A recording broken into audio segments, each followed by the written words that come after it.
All right, everybody, welcome back to the channel. I am Brian Lee Durfee, author of The Forgetting Moon and The Blackest Heart, both books published by Simon & Schuster's Saga Press. Today I'm going to be showing you my entire Greg Iles book collection. I've got every book Greg Iles has ever written right here on this shelf. They're ordered in publication order. We're going to go through the entire collection from the first books he wrote all the way to the last, leaving the best for last, because there's a trilogy he wrote at the end of this shelf that is just fucking dynamite. Now, a lot of you in my previous videos have seen this Greg Iles collection in some of my background shots, and you've asked me, hey, when are you going to start reviewing some of those Greg Iles books? And I will get to them eventually. You know, if you've been following my channel, you know I've got this massive library upstairs, and then I've got another library downstairs. I've got about 3,500 books in my library that I plan to reread and review for my YouTube channel. We just haven't got to the Greg Iles section yet, but we will soon. We will soon. We will start rereading these and reviewing them on the channel. But I thought I would show you the collection first, because it's a dynamite collection. All of them in hardcover, and I've got a great many of them signed by the author, because you know that I'll name drop like and a lot of times I meet authors that are my favorites at different book conventions, different book signings, and I take my stuff and get it signed. So I'll show you those too. So let's get right to it, shall we? Let's start with the first book he ever published. Back when he was just a young man, he wrote this great World War II espionage thriller. Just absolutely dynamite. It was the first book of his I ever read. Spandau Phoenix. I loved it. After reading this book, it was similar to like Ken Follett's Eye of the Needle or anything that Robert Ludlum had written. So I was on board right from the get-go with Greg Iles' career. Just with this book, he sold me on a guy that I was going to buy automatically for the rest of his career, and I have done so faithfully, and I've not been disappointed with any of his books. He started with this, Spandau Phoenix, a great World War II thriller if you're into that kind of stuff, or the Ken Follett thrillers, or the Robert Ludlum thrillers, like I mentioned. His second book, he followed up with Black Cross. Again, another great Nazi espionage thriller set in the World War II era, and it was just fantastic.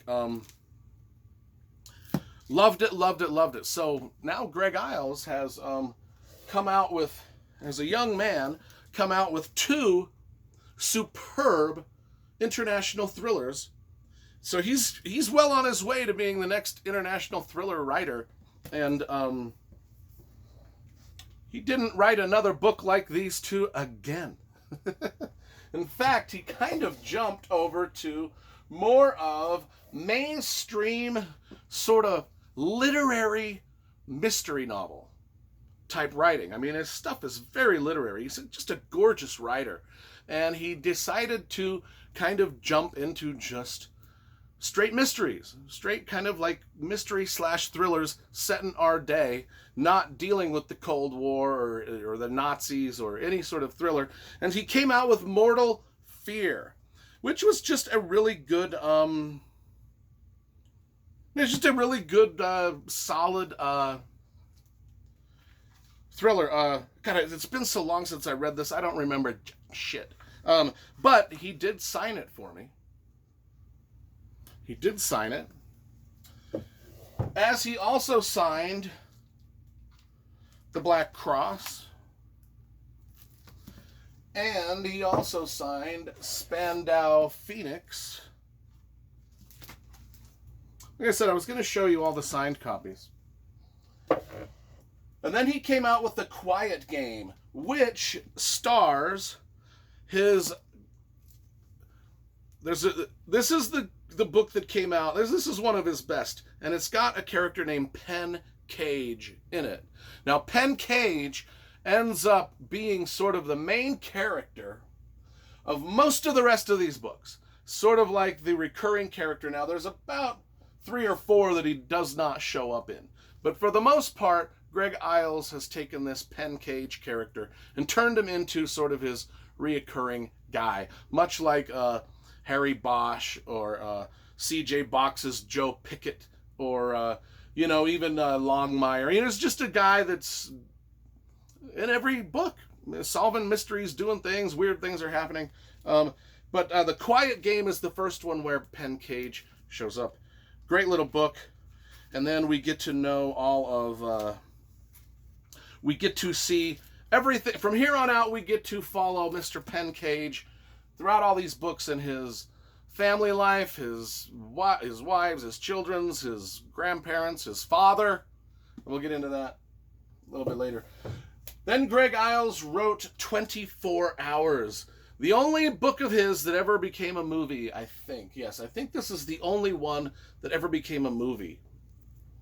And it starred Stuart Townsend. I could be way off on this. Somebody could research this. I think it starred Stuart Townsend and Charlize Theron, I think, as the parents of a young girl that gets kidnapped. And they were going to have a big release of this movie, and then the movie got canceled.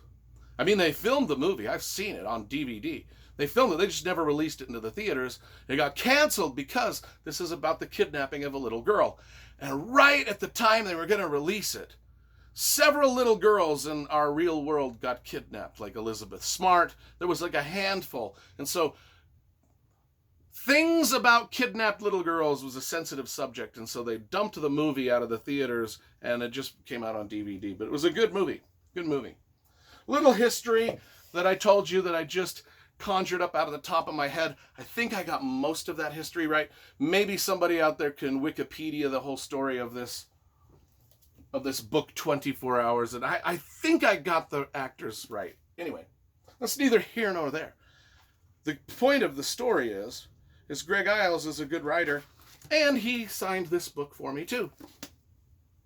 And then he did Dead Sleep, another great thriller mystery novel, Dead Sleep, and I think this one's signed also. Yeah, this one's signed too. As you can see, it's signed. And then he wrote Sleep No More, which was a duology of sorts. They kind of went together, these two books.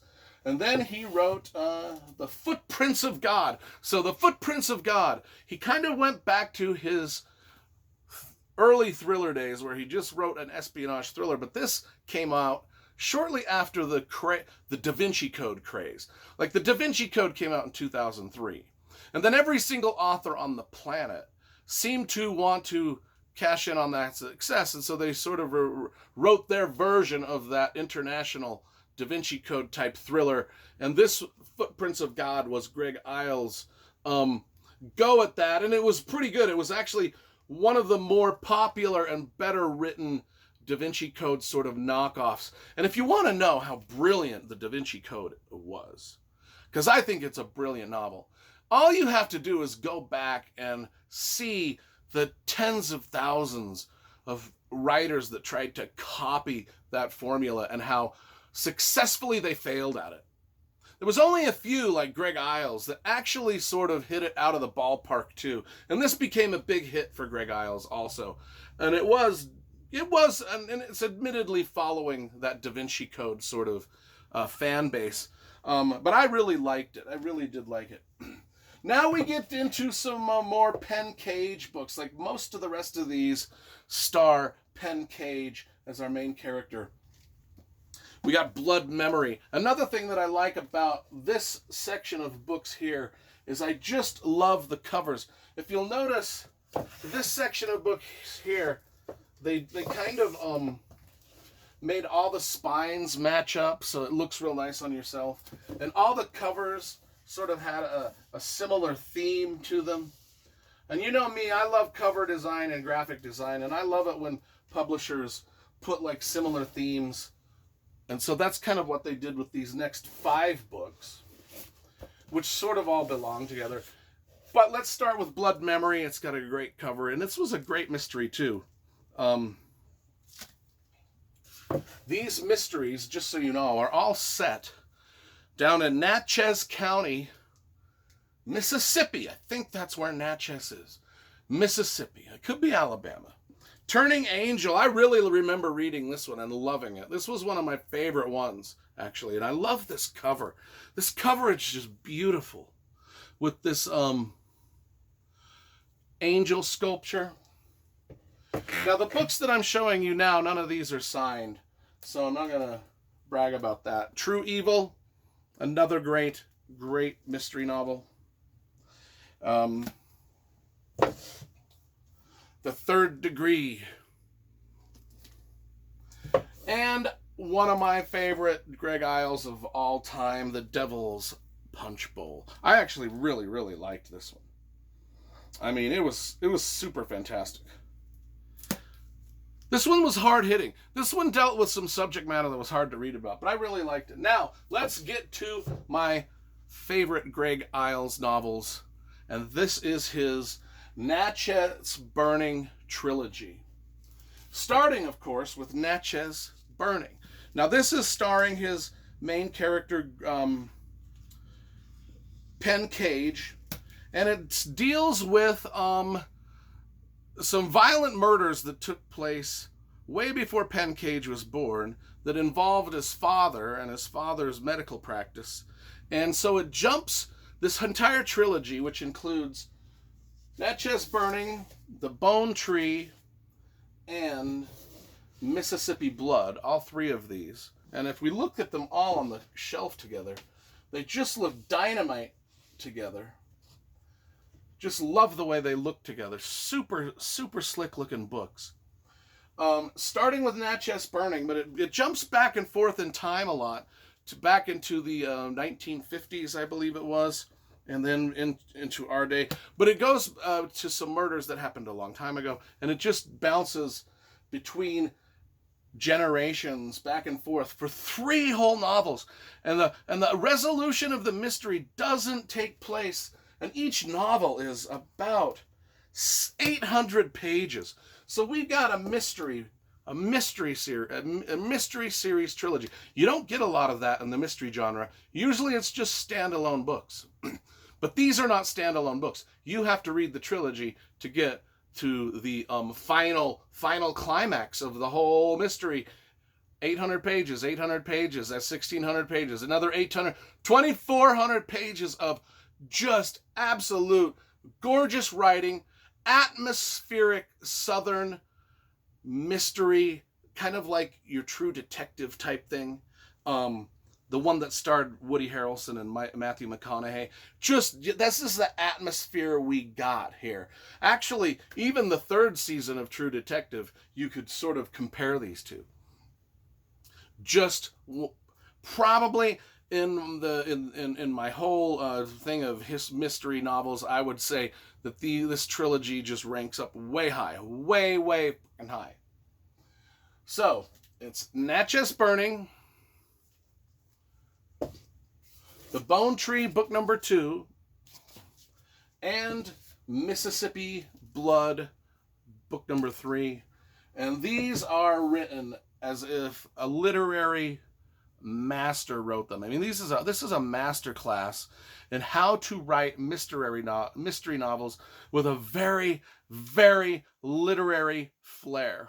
Now, let's put those back and talk about his most recent novel, which is Cemetery Road. That's the latest one he came out with, which I think came out about 3 years ago. So we're due for another Greg Isles book soon. He doesn't write fast. He's not an every year writer. He's about an every 3 year. About every 3 years he comes out with a book. And this one was done in 2019. So yes, we should be getting another Greg Isles soon, hopefully. And that is my entire Greg Isles collection. If you've never read Greg Isles before, I honestly say you can pick up any one of these books. It's a good starting point. However, if you do pick up Natchez Burning, just keep in mind that that's book 1 of a trilogy, and you're going to have to read the whole trilogy here to get the and that's a good place to start too. I'm not saying don't start here, because that's a dynamite place, but all the other ones are standalone, and they're all fantastic. Fantastic. So that's my Greg Isles collection. Thanks for watching, and we'll start reviewing these soon on the channel.